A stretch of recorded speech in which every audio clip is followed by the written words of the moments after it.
విశాఖపట్నంకి అతిపెద్ద data centre అనేది Google సంస్థ రాబోతుంది.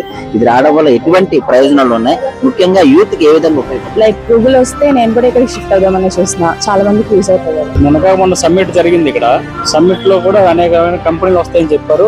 ఇది చాలా మంచి విషయం అని చెప్పాలి. ఏపీ ప్రభుత్వం తీసుకున్న గొప్ప విషయం అని చెప్పొచ్చు. ఇది మాలాంటి చదువుకున్న చాలా మంది చాలా ఇబ్బంది పడుతున్నాం, జాబులు లేక ఏం లేక. ఏపీ ప్రజలకి ఇది ఒక సువర్ణ అవకాశం అని చెప్పాలి. చాలా మంది చదువుకొని వేరే స్టేట్ కైనా వెళ్ళిపోతున్నారు ఉద్యోగాలు లేక. ఇప్పుడు ఏంటంటే ఈ గూగుల్ రావడం వల్ల అంటే వాళ్ళు బయట వెళ్ళి ఓన్లీ సొంతలో మన ఇక్కడే జాబ్ దొరుకుతుంది కాబట్టి బయట వెళ్ళాల్సిన అవసరం ఉండదు. ఓన్లీ ఇక్కడే జాబ్ చేసుకుని ఇక్కడే అవ్వచ్చు. కాబట్టి హ్యాపీ.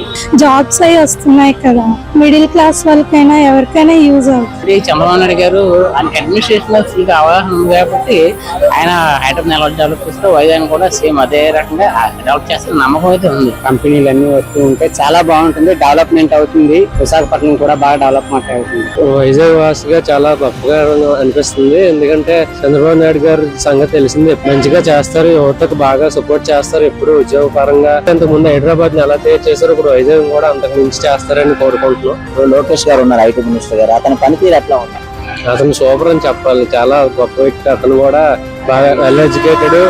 ఎంతమంది విమర్శించినప్పటికీ ఇప్పటికి అతను ఏటో నిరూపించుకునే స్థాయిలో ఇప్పుడు ఉన్నారు అతను.